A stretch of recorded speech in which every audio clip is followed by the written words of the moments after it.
Okay, thank you again for joining us, everyone, and welcome to our October Ambassador Call. Today, we will be celebrating you and your accomplishments, shouting out the amazing things that you do. We're going to name our Ambassador of the Month. And I'm excited that my colleague and virtual presentation extraordinaire, Bill Tobin, is going to be our special guest today, sharing how to build a great presentation, his tips and suggestions for how he styles his presentation when sharing with Rotary. Sarah is going to talk to us a little bit about our current operations. Bill will give an update on some Rotary News reminders, and then we'll make sure that you don't miss out on other important news items that you should know. And I want to start, as we always do, by talking about the people that we serve. Now, I've shared this story on Facebook, but for those that aren't on Facebook or have not yet seen it, I would like for you to meet Nangama from Burkina Faso. Now, by July of 2020, more than 920,000 people had been forced to flee their homes due to extremist attacks in Burkina Faso. And Nangoma and her 7 children were one of these families. She shared with us that there were a few incidences in the neighboring village earlier in the year, but they thought that they had been spared until the armed groups arrived in their village. It was at the market that they started shooting, and her husband, who was there, had died. She and her 7 children were forced to flee without taking anything with them. That's a brief, summarized version of Nangama's story. Well, thankfully, Nangama received shelter box aid in July of 2020. With the help of shelter box, this new beautiful tarp she describes, we are now well housed and I am very satisfied. She added, it has made a difference for her family's living conditions. Nowadays, she says, when it rains, we're quiet. We have reinforced the perimeter of the shelter with earth, and the water can no longer penetrate the house. And team, it is your work, your efforts, and your dedication that have allowed us to provide these items to Nangama and her 7 children. It's stories like Nangama's of why we spend these countless hours sharing the shelter box mission. And it's because of you and this team that we're able to shelter more families.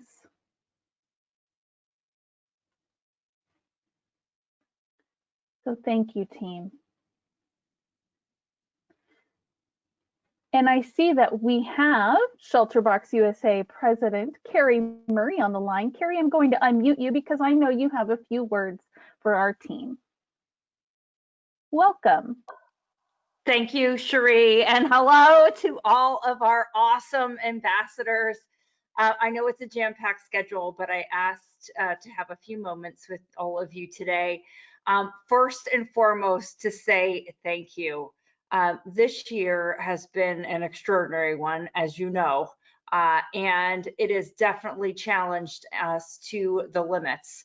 And despite all of the complexities that we are all facing due to COVID-19, it really hasn't skipped a beat in terms of our desire and our commitment to doing this work. And you know, whether it's a disaster, whether it's a conflict situation that you just heard about in Cameroon, or now a global pandemic, shelter is absolutely one of the most tangible differences we can make in someone's life.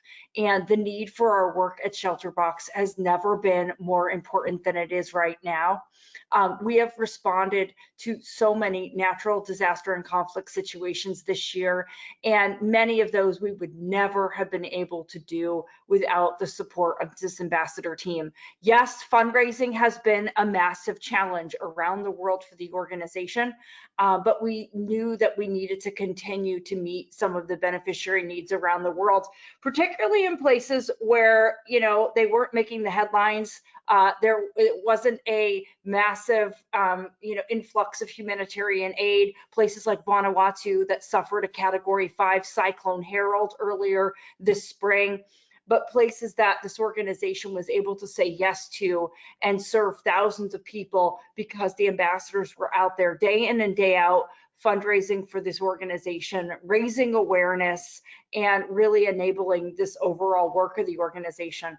You know, during the COVID pandemic, it was really like a light switch. One day we were out there traveling, we were out there doing presentations, and in an instant, all of that really came to a huge standstill. But I think what is so inspiring about this ambassador team is that you quickly pivoted and that we adapted and we made modifications to meet the moment. And all of you moved on to online presentations. And it's amazing to think that in just over the past 6 months, you've made 150 presentations, a lot of those virtually. I know that, and a lot more coming. Now, the ambassadors this year have raised over $660,000. That is awesome. And I know that that number, I think, is now over $700,000 because of a few individuals in Pennsylvania from the Saucon Rotary who put together an amazing event on Friday night called Stock the Box, and received over $40,000 in contributions. So I want to say a big thank you to that team that is Linda, thank you so much, as well as George from Saucon Rotary, and I think that we may be hearing about them a little bit later today. But the big call to action for all of you today is that this year is not done yet, and we need your help now more than ever. And we have had to make a lot of adjustments to the way that we do our work this year. I think that, you know, in COVID, we've had to adapt our aid package. So adapting with things like soap, hand washing basins, information on hygiene, public health officers present. The distributions often take longer because we want to do no harm. So we're seeing fewer beneficiaries by day, but we're making sure that they are social distancing and that they have masks, there's gloves, there's sanitizers present. And we're going to continue to adapt to meet the needs of the beneficiaries that we serve. But we're doing something very special that I want to announce to you today, and I want to make a huge plea for your help. On November the 12th, ShelterBox is going to hold our 4th annual Evening to Experience ShelterBox. Now, this is the opportunity to bring people into the organization and introduce them to the work of ShelterBox. We've done a live event the past 3 years here in Santa Barbara, and we really make it a free event that is very authentic to who this organization is about. So it's a lot of aid materials, it's tents, it's tarps, it's volunteers, it's ambassadors. And we have an opportunity to do something really exciting this year, which is open this up to the entire nation. So we are making this event virtual. And on Thursday, November 12th at 8 p.m. Eastern, we are going to do an hour of inspiration. Now, all of you know that this is our 20th anniversary this year, and that Rotary is in the DNA of everything that we do from day one. So it should come as no surprise that this year, that our 2020 Global Humanitarian Service Award recipient is Rotary, and Rotary International is going to be accepting that award. We'll have a representative from RI, but more importantly, this award is for every Rotarian around the world that has been instrumental in enabling the life-saving work of this organization, whether as a volunteer on the ground, whether it's as an ambassador, a Rotary Club liaison, a Rotarian making a contribution to the work, a response team member. It's really the result of thousands of Rotarians around the world over the past 20 years that this organization has been able to shelter 1.6 million people in over 300 disasters and conflict situations over 100 countries. So we are going to take a moment on November 12th to honor Rotary. But importantly, we're also going to really raise visibility around the work of this organization and why shelter right now is so, so important and why it's one of the most important differences we can make in someone's life. So we need you. We need everyone on our ambassador team. We have a couple of requests of you and a specific role that we want you to play in this event. This is going to be an online webinar, as you can imagine. We hope to have hundreds of people from around the world, around the country participate, but we really want to keep momentum high. We want to keep engagement high. We've all been a part of these online events, and I think what's so important is that we keep our pulse on really everyone that's participating, and we keep that momentum high. We keep the program moving. So we'd like to get all of you to do a few things. First, it's invite people. We are hoping that every single ambassador can invite 10 people, and it could be someone who knows the organization. It could be someone that's brand new to the organization. But we do have the invitation out. You should have received it on Saturday. Registrations are already coming in, but we'd like for you to share the invitation. We'd like for you to get people on the line and participating in the event. So that's number one. The second thing we want you to do is that we want you to be the cheerleaders for the night. We'd like for you to be on the webinar, and we would like for you to be commenting. We really want to keep engagement high. We want to keep comments high. We want to hear from you in the chat box throughout the entire hour of inspiration. So that's the second thing I have to ask you. First is inviting. Second is be present and be engaged and be chatting and be talking about the work as we work through this hour of inspiration with a very, very, very big goal to raise a lot of money for this organization's work. 100% of the donations will go to Deployment Essentials, which is all about our ability to deploy the life-saving aid that we distribute around the world. So I want to thank you in advance for everything that you're going to do to help make this event a success, and really for everything that you've done this entire year to carry the organization's work forward. We could not do this work without you, and I'm just so, so excited and pleased with everything that you've done, and so deeply, deeply grateful for all of your hard work and your efforts. So with that, Cherie, I know you have the slide up. I want to give a quick example from Linda Mayer and George Morrison had an amazing event on Friday. They held the Saucon Rotaries Stock the Box. They do an annual event for Shelter Box. They typically do it, obviously, it's a dine and dance. They do in person, but this year they had to make the event virtual. Now, they did tell us, and this is a picture, there were some actual viewing parties, social distance Rotary Club viewing parties from the district that actually participated. And they raised a lot of money going into the event. I think Linda had raised and George had raised over $36,000. By the end of the hour, they had raised over $40,000. So I think that this event that we're holding on November 12th could be very much the same. While obviously we want people to do it safely from the comfort of their home and do it virtually, potentially some Rotarians and maybe some Rotary clubs might even want to choose to do some socially distanced viewing parties like the one you see here, which actually you see the little illuminate lights in the trees. I love that. So thank you again, Linda and George. I know you're on today's call, so thanks so much for making this event a success. And to all of you, we hope that you will help make November 12th's event our first ever virtual event, the best one. And we're just so excited to have you participate in this event. So thanks so much, Cherie. And I'm going to stay on the line if there's any questions. Awesome. Well, thank you so much, Carrie. Between our virtual event, the viewing parties, and all the different ways that you shared, our ambassador team can help. This is just these are just ways that we prepare every day for disaster. We prepare by having these events, by having these fundraisers, because every day we are finding new ways to help shelter more families.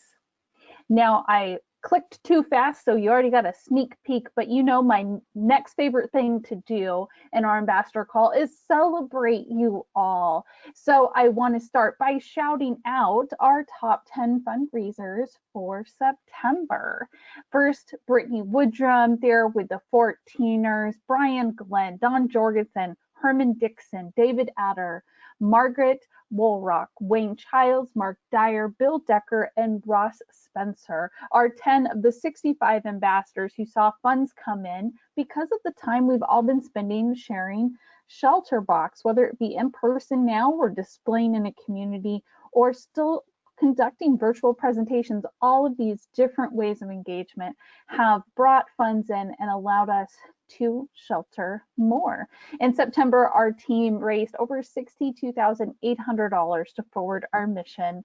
And the work we've been talking about so far today would not be possible without you. Any of the aid that we're distributing, the families that we are sheltering, and the futures that we are help providing, you make that possible. So thank you, everyone. Now I've actually got some pictures of some of the work that has been done to bring in these funds. And Pennsylvania, that District 7430, we're going to mention them a lot today. So here we have some pictures from Linda. She sent these in. This is Quakertown Rotarians Kyle Smith, ShelterBox Ambassador and current Rotary Club President Bill Szynski, and Perkesi Rotarians Stephen Dale and ShelterBox Ambassador Henry Tur. She says they saddled up on Saturday, September 12th to raise funds for global and community-based organizations, ShelterBox being one of them. They raised over $750 doing this, and it seems like it was over or a total of 42 miles per rider when they rode, or 168 miles total were cycled during this event. So thank you, District 7430 and all of our ambassadors and fellow Rotarians who are finding new and creative ways all the time to raise more money to fund our mission. And Tom and Marie were out displaying at their open air market. They do so on Thursdays, and I guess they have the opportunity to display from 4 to 8. She said they had a ShelterBox display and raffle tickets for Luminades. That's such a great idea. And during 5 different opportunities from August 20th through September 24th, they worked a total of 36 hours with preparations and assembly and disassembly, which is a lot of hard work. So thankful for you both. They interacted with more than 100 people during this time and collected $156 from people who passed by and learned about ShelterBox that day. Now, just as of this morning, I was going through activity reports. I love when I find pictures in those reports. These pictures are from Brian Glenn. He has been busy. He set up displays for the Burleson Area Midday Rotary's annual golf tournament, in addition to the Interact Club at Weatherford Christian School, and shared ShelterBox at these events. But additionally, he's also done 10 presentations since last month with these, in addition to these awesome displays. So thank you, Brian, for all the many ways that you serve our mission. For those that don't know Brian, not only is he an ambassador in Texas, he's also a ShelterBox response team member and just such a great advocate for our mission. Now, we can't talk ShelterBox this month or this summer without talking about Brittany Woodrum. Brittany finished her 14ers project, her summit of 58 peaks. She finished last month, September 26th, and on her last day, she challenged us all to go vert with Bert. So here are a couple of images of those who creatively went vert with Bert in different ways to join her in solidarity as her final hike on the 26th. So thank you all. And when we talk about the 14ers project and ShelterBox exposure, the 14ers Project continues to be shared in the media far and wide. So we know she was featured on People TV. She was featured in people.com under human interest stories. She's been on CNN and throughout different local print as well. And today we learned that she's made the newspaper in Switzerland. So such great ways to get the Shelterbox mission into the eyes and ears of new folks so that more folks can join us in our cause. One really amazing opportunity that we had in September was the ability to be interviewed. Carrie Murray was interviewed by Charity Navigator's Chief Relationship Officer, and she had the opportunity to talk about our work, our 4-star rating with Charity Navigator, and also how we are being innovative during COVID-19. Such a great opportunity. Not very many nonprofits and charities get chosen for such an interview. So many more reached because of that. And then we continue to see our Presidential Volunteer Service Awards getting shared in local media. And I'm so excited when I see those because it means that your local communities are celebrating you alongside us. I want to thank the ambassadors who I've had a chance to interview for our Falling in Love with Fundraising series, but also the Secret to My Success interview series. If you haven't already, I've already shared my interview with Tom Dewson, who tells us about his Shelterbox ride. Please take a look. It's on Facebook and was also shared in our September newsletter. I've also shared dynamic duo interview between Karen Walsh and Greg Vick and I, where they tell us how they got started with the Eugene Home Show and how they attribute or what they attribute to their success. Last week, I actually shared about the Suisun Center Valley Shelterbox fundraisers, so be sure to go find Linda's interview on Facebook. I'll be sharing these interviews in newsletters as well, so keep your eye out for them. And we still have more to come. We're going to hear from Matoni. We're going to hear from Eric Elsey and Holly Anderson. And of course, we're going to hear from Brittany. So keep your eyes out for these great engaging interviews and for the themes that you'll hear throughout all of them. All different fundraisers, all different ideas, but there are few similarities among them all that we can all learn from. Now, with that, it is time for me to announce our ambassadors of the month. And I'm so glad that they're on because I am proud to name ambassadors and Suisun Center Valley Rotarians Linda Mager and George Morrison are ambassadors of the month. These two spearheaded the 4th annual Shelterbox fundraiser for District 7430, which took place Friday night. Newer ambassadors, but not new Shelterbox supporters, Linda and George joined our team just this summer to continue the district momentum when fellow ambassador Bill Tazinski became his club's president. They onboarded quickly while plans were underway for the large annual event. Amidst COVID, the planning committee was quick to pivot from an in-person event to a virtual one. Now, every year their event does look a little different, and that was definitely the case in 2020. But Linda and George helped to plan a well-structured and amazingly successful virtual event. With over 35,000 raised, I do believe this was their highest fundraising event yet. And we are grateful for their passion, determination, and perseverance. We celebrate your outstanding success and congratulations, Linda and George. And Linda, I know you're on and I would love to just hear from you a moment because we've talked about you so much already. So I'm going to unmute you on my end.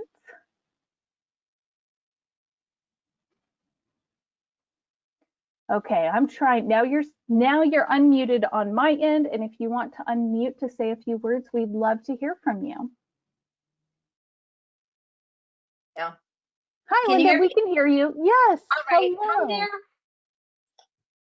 Yes, so we're still having some donations that are rolling in from our event, but yeah, it went great. We had Carrie there, we had Bill Decker, one of the response team members, and we had it was hard to know how many people we had because we had people on screen, but then we had several of these viewing parties going on. So, you know, it was a scramble to change what we were doing with COVID, but I think it was successful, and it really was the most money we've raised so far. That's so awesome. Well, I know there was a lot of hard work put into making this event a success, and especially with having to pivot your plans. So congratulations on the hard work, and I hope everybody on the committee can have some rest now. Take a few breaths. Yes, thank you so much. You're welcome, Linda. All right, and now for something many have been waiting for, we are going to bring on Bill Tobin, who is going to share with us about building an impactful presentation. Many of you have asked, after seeing his mini virtual presentation post, well, what does he say? What does he do? And here's your chance to hear it. Bill, are you ready? I sure am, Cherie. I have no idea what I say or do, but it seems to work. A little bit about what it takes to make a successful impact in a presentation. It's not hard to do. I got to admit, I have quite a bit of public speaking experience. I did 6 years in radio. I did 7 years with sports announcing.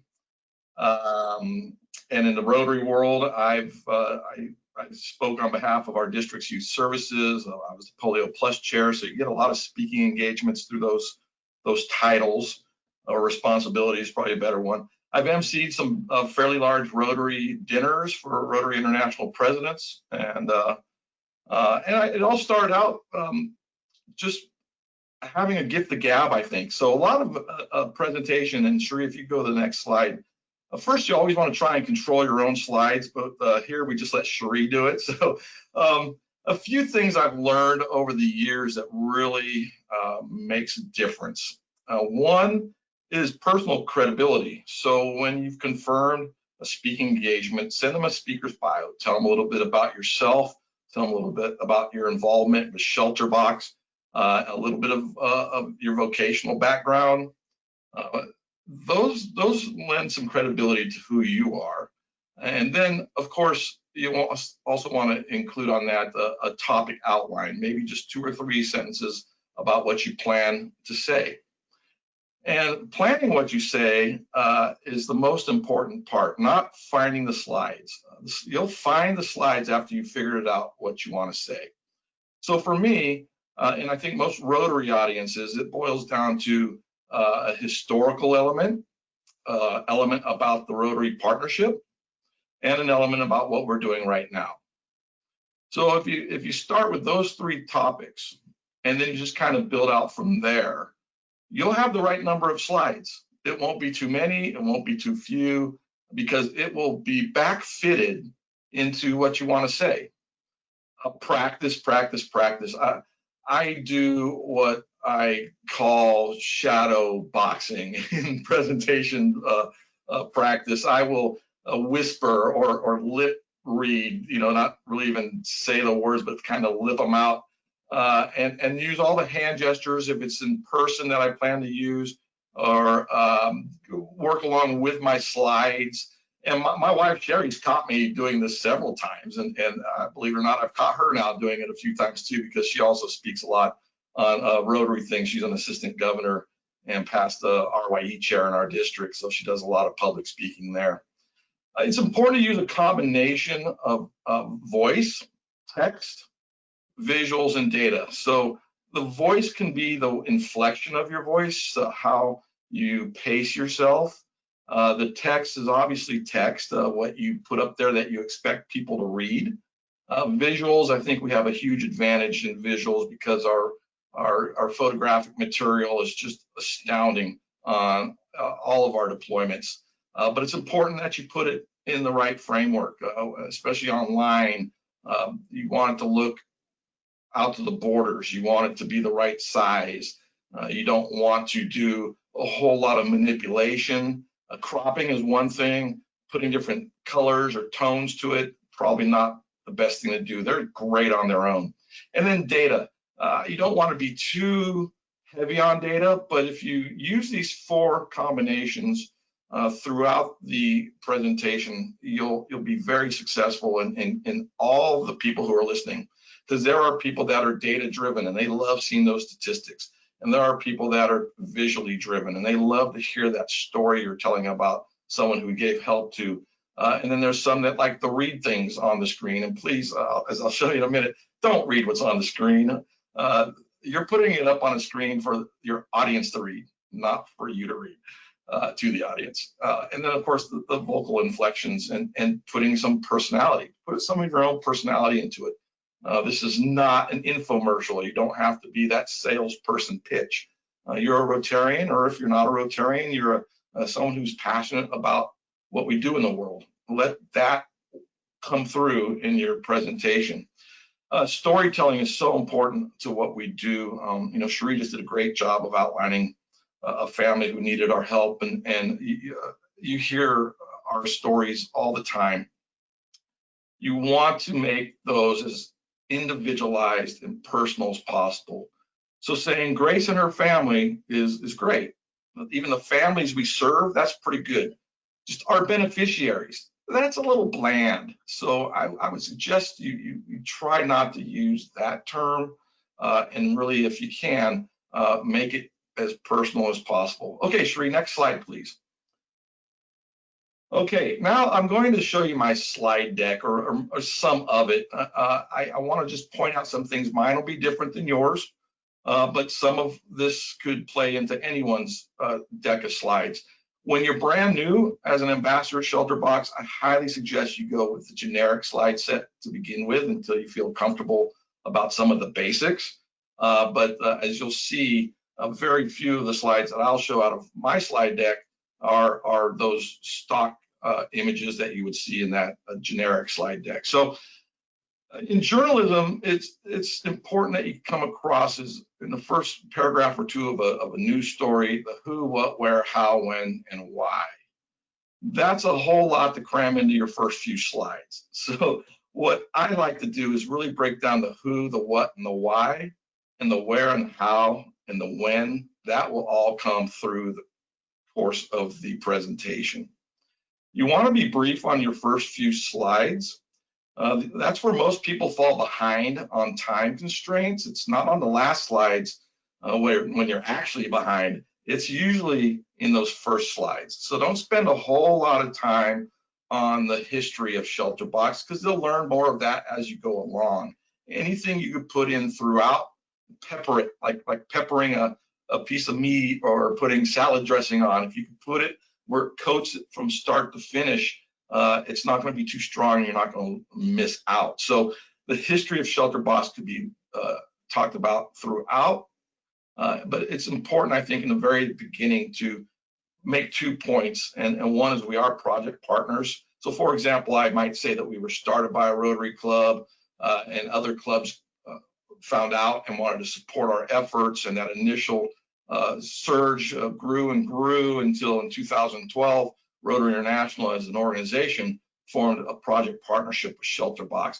And it's important also that we know that ShelterBox is operated and funded independently of Rotary International or Rotary Foundation.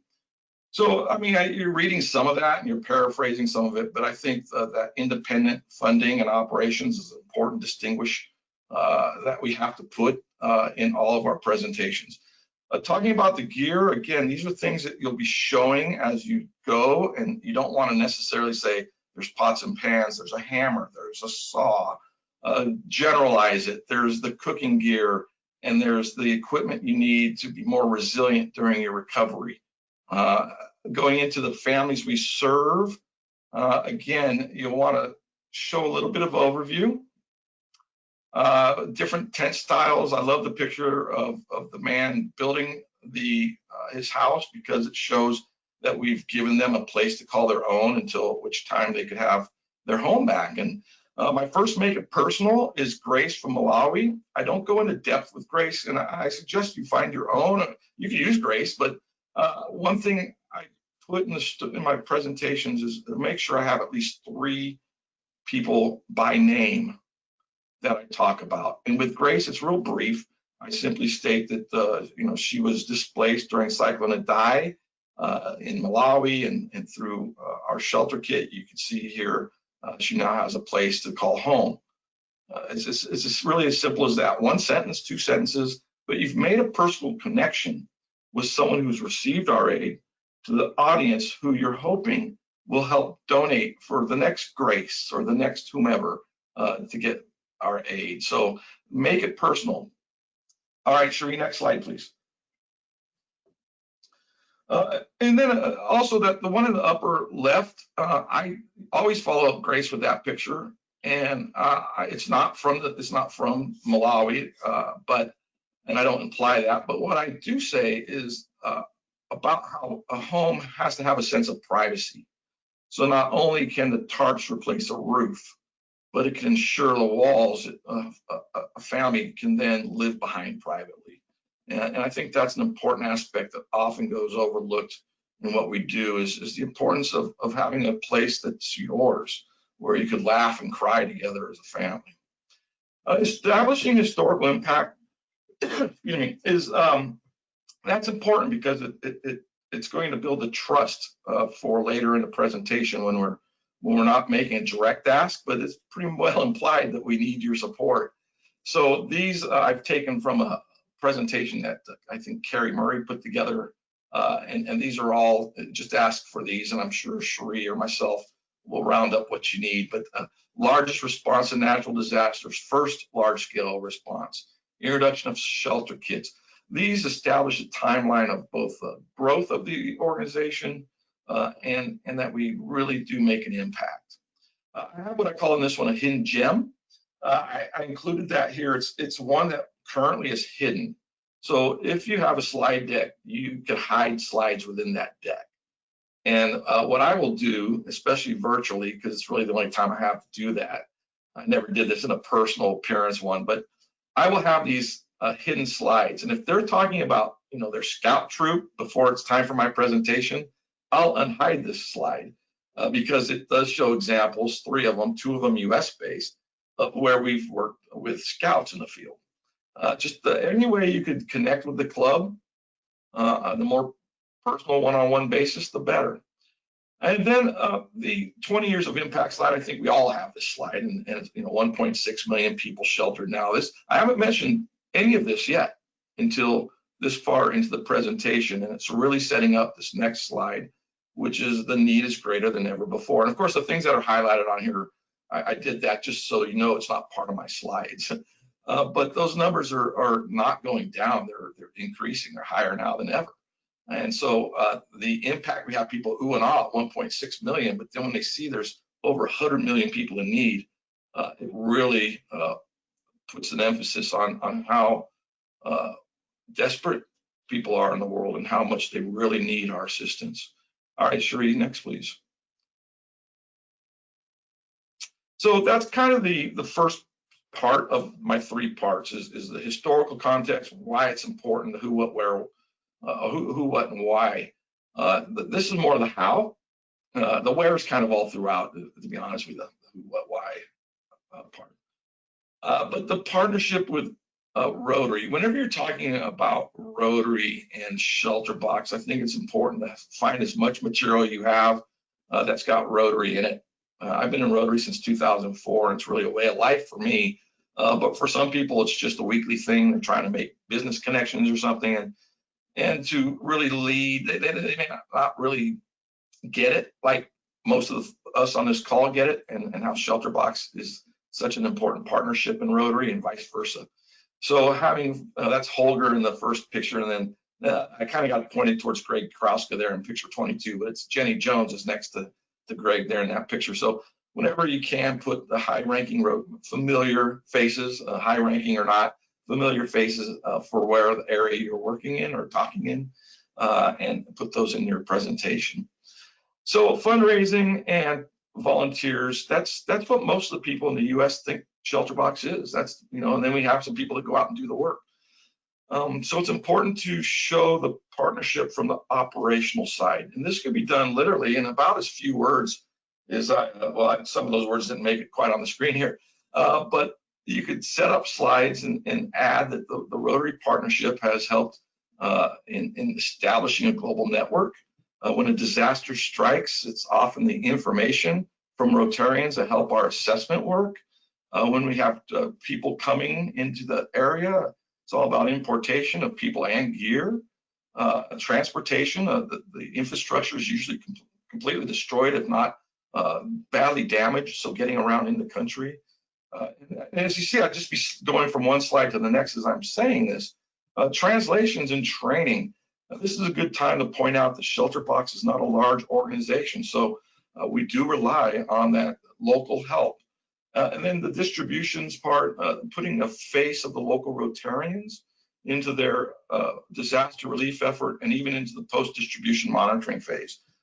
That's partnership on the operational side, and it's an element that should be included in all our presentations. Okay, Sheree, next up.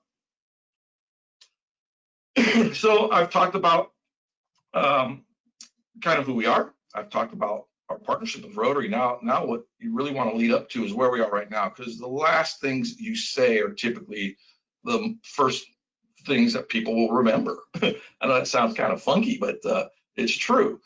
So currently where we are, utilize your resources and get the most current information there.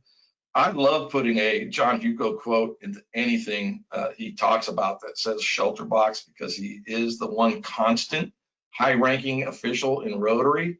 Presidents come and go every year. RI directors come and go every 2 years. But John Hugo, unless they decide to replace him someday, is there year after year after year. So he's really a very important voice in Rotary International. And I know you can't see it here, but the quote shouldn't be hard to find. But he does say that ShelterBox has a vitally important part to play in the global response to COVID-19. That's an endorsement. He just made a claim. He made a claim that we're vitally important. So we better back that up. If you're going to put his quote out there, you better be able to back it up. And it's not hard to do because it's true. Two things that we really are making a difference in is being able to get families isolated from one another. That is so important right now. So population density. And I took the time, if you get materials, and this was originally in square kilometers. And I found that wasn't really reaching people in the United States very well because we're so backwards. Something just happened there. Am I still on? I hope so. But that population density in square miles makes a huge impact to people.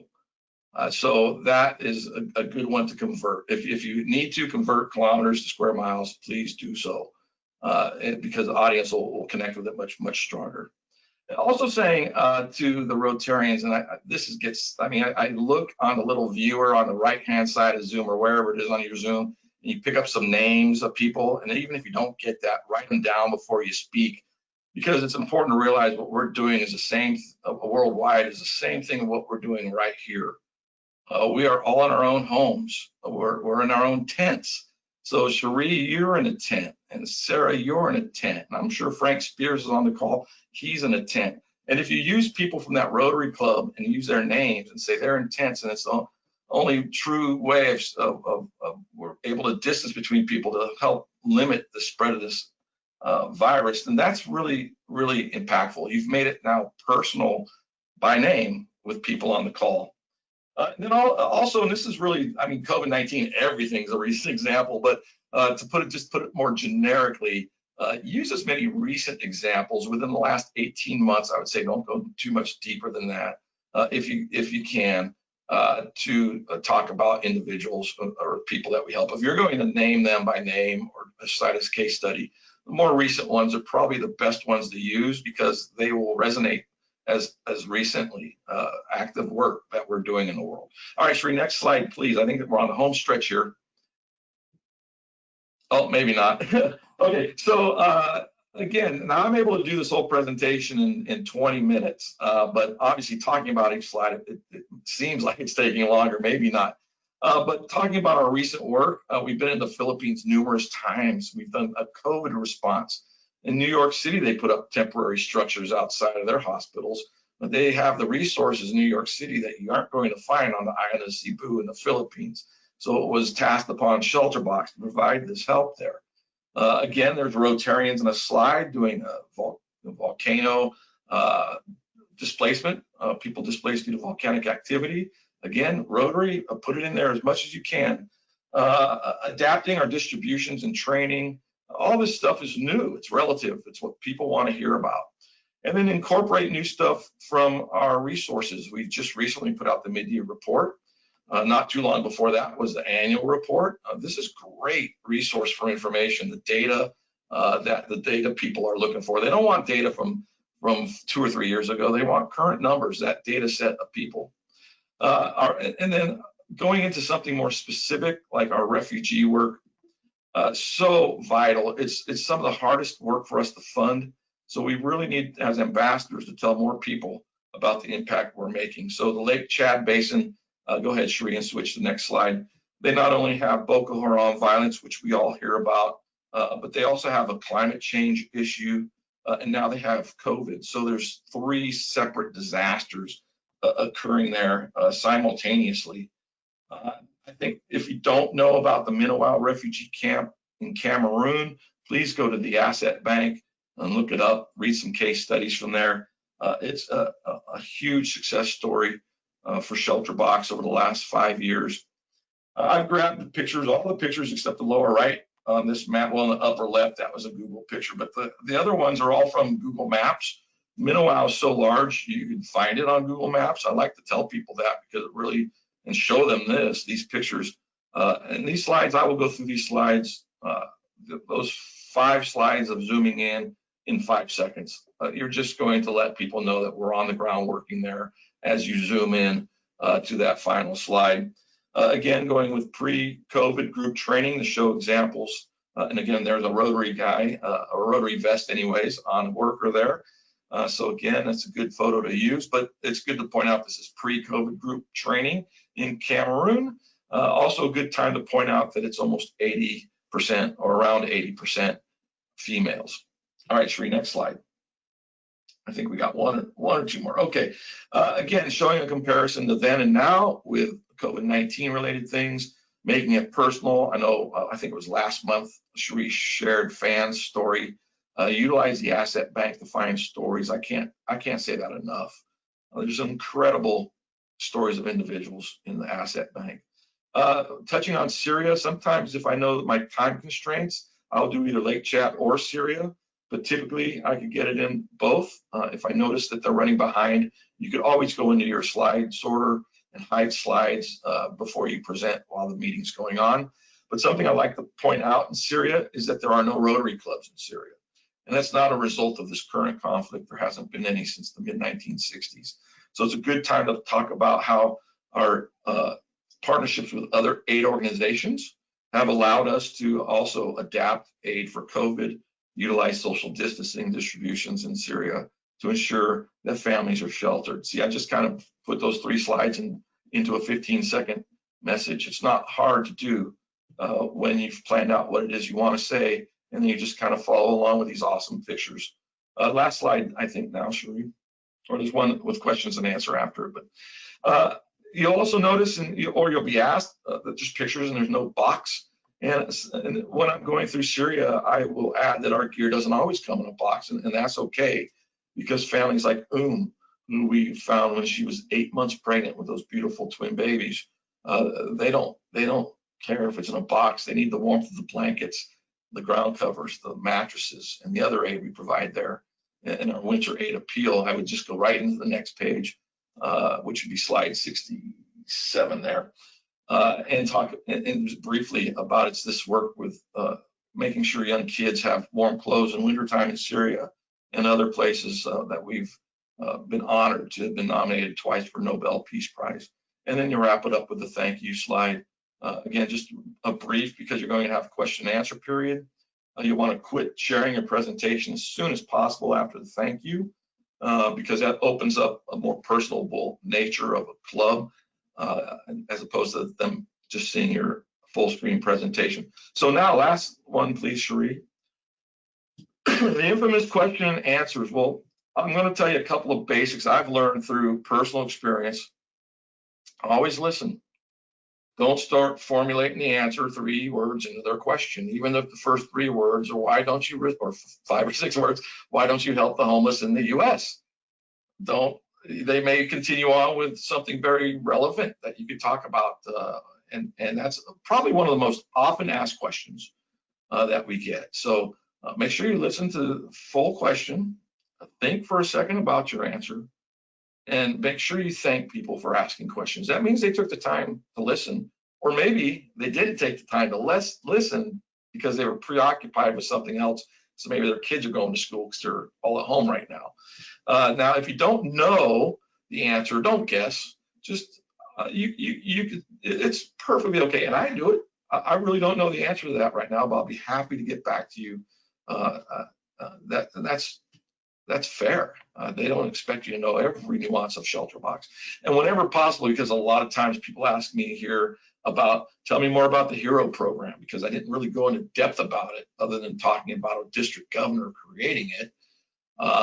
And so it's a good time during the question and answers to bring up fundraising options or funding options. It's typically not really encouraged during a presentation.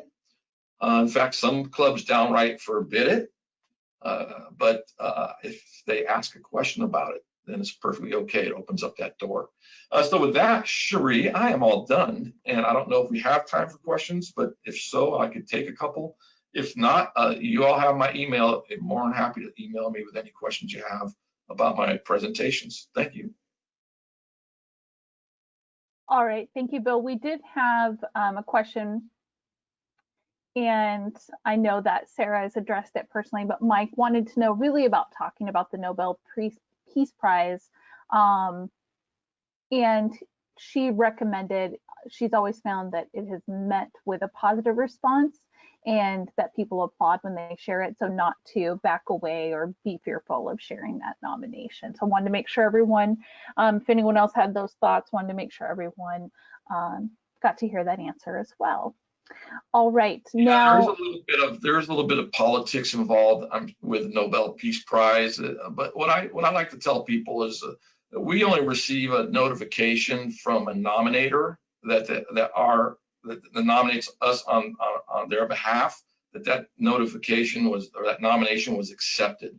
That's all we ever learn, and that's entirely up to the person who nominates whether or not they want to let the person they nominated know. Because Nobel Peace Prize is actually sealed for 50 years. So if anyone ever wants to fact check us on that, they'll have to wait 50 years. That's the Nobel rules. All right, Bill. Now, I know we do want to talk about operations, so I am going to skip to Sarah's slides, and then we can come back if we have some more time. So bear with me here, everybody. So Sarah, I am going to invite you on to share a little bit about where we're working, because I don't want to rush through this. We often don't have time. Perfect. So yes, here you can see all of the different places where ShelterBox has different phases of response happening across the globe. So this slide is actually color coded, so you can see whether in these countries we're conducting assessments or in a planning phase or actually implementing a project or perhaps doing monitoring and evaluation, but often we're doing those different steps in a successive period, because we'll get through one project and then we might go back and do a second round of distributions, and so we would go through those same different steps. And so that's why you might see some countries actually that have been on here for years but that are in different phases at this moment. So Cameroon, for example, we've operated in since 2015, and while we're doing evaluations there right now, we also have planning going on for the next phase of our project there and our work. So you're helping to support this work not only in conflict situations like in Cameroon, but in areas that are experiencing aftermaths of disaster like in India and in Tanzania. And so what we wanted to do today is just share kind of a deep dive into a couple of these disasters. So we've talked about Vanuatu and how we used the support of a local partner there to actually bring aid into the country. And if you'll remember, back in 2015 during Cyclone Pam, we worked with an agency called CARE. And so rather than sending our response team members in to respond to the Category 5 cyclone that struck there earlier this year, we worked again with CARE so that they could carry out the distributions. There have been no recorded cases of COVID in Vanuatu. And so rather than introducing that risk by bringing in our outside volunteers, we worked with our partners to get these distributions done. And so on this next slide here, you can see us and our aid reaching the Pentecost Islands. And we responded on the Pentecost Islands and then also Santos. And so there you can see just the piles of aid coming off of the boats that we use to access the islands in coordination with our partners. And as you can see, it's an incredibly remote area that we were able to reach. And as you can imagine, this takes an extreme amount of coordination and time, but what's really the important piece is where that aid ended up. And it was in the hands of people like Susan. And you can see Susan here, and she's actually standing on the concrete slab where her house used to be. And she shared with us, "My house was so good." Our house was a big house. It had 4 bedrooms, 1 sitting room, and a veranda. The mothers would take their children, their babies, and they would come sleep on my veranda. Their babies loved my house. The wind would blow up onto my veranda. Here, their babies would not cry. They would sleep good. And so Susan's house was very much a gathering place for the local community. But after the cyclone devastated the area, she said that the wind became strong. We were there. We were inside. My son came and said to me, "Mama, what will happen? Will we die?" Then he came and hugged me, and I held him and said, "No, we won't die. We are in our house." The wind pulled one of the bamboo walls on the side, and so we ran down to the safe house and we stayed there.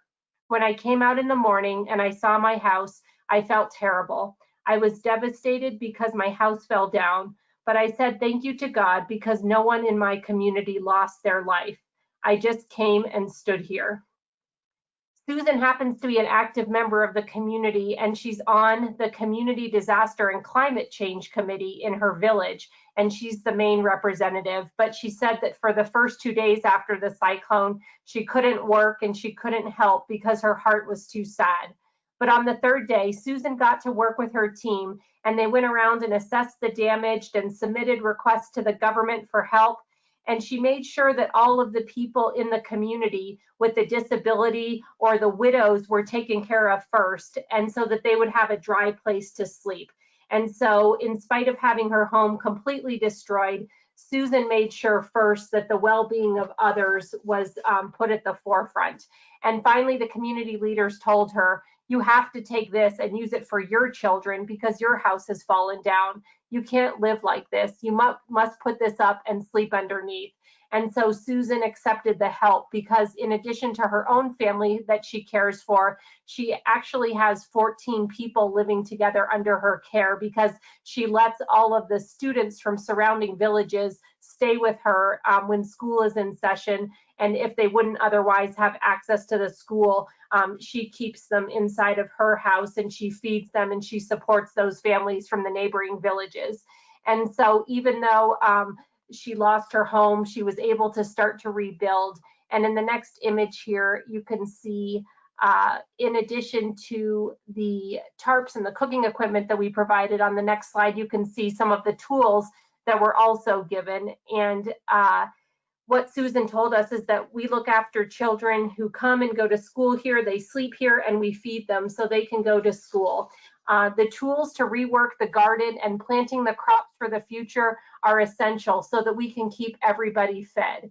There are no roads leading to the village, and it's only accessible by calm seas or a long mountainous jungle hike. And so sources of alternative income are hard to come by. But what the community has done is they've taken the tools that we gave them as part of the shelter kits, and they're working to reestablish their gardens. They're working to grow crops that they can then sell. And their biggest hope is that they can be together to have enough crops to harvest and to eat at Christmas time and continue their tradition of having a big family meal all together and in one place. And Susan wanted us to extend our thanks to this team. And you can see there, she just said it was a big help for us and our work in the garden and on the house. They were so happy. They told me to pass on a huge thank you. And so this is why the work you do so hard in your communities to spread awareness and raise dollars is so important. And it's for the benefit of Susan and families like hers all around the world. So thank you. Well, thank you, Sarah. I appreciate you sharing Susan's story and reminding this team the work that they make possible. Now, team, we've come up to the end of our hour. Just a few reminders before we let you go. One, again, save the date for our virtual event for Thursday, November 12th. Invite those. It is a public event. We want more folks to know about our story and the 20 years that we've been helping to shelter families following disaster. I know Bill had planned on sharing that he's continuing to have a presence at Zone Institutes, as all of them are virtual this year, and to remind our ambassador teams, whatever you can do now to prepare for your district or multi-district PETS President-elect training seminar. Be sure to start working on that if you haven't already. And then I wanted to answer one of the questions that came in while we were talking. You know, Kathleen had asked, what is the elegant and concise answer about the U.S. homelessness? And Kathleen, the way I frame my answer is that ShelterBox currently defines disaster by natural disaster, giving examples like typhoon, hurricane, earthquake, flooding, or conflict. And we seek to serve those who have lost their home because of those events in the most vulnerable communities. And those unfortunate, while it is unfortunate that there are folks and communities that are homeless, they have not been made homeless by one of these disasters. So it doesn't fit our decision to respond criteria, or doesn't fit under our umbrella, under our mission. And then I can always point back to our decision to respond criteria as well, especially when we talk about the US. You know, one would the government invite us in to provide tented shelter if we did change that definition? And, you know, in America, I don't foresee, and you know, this is the extended answer, but I don't foresee tented shelter being the desired solution. So I hope that that at least kind of gets you guys started on an answer, and happy to address that further if ever somebody wanted to talk offline.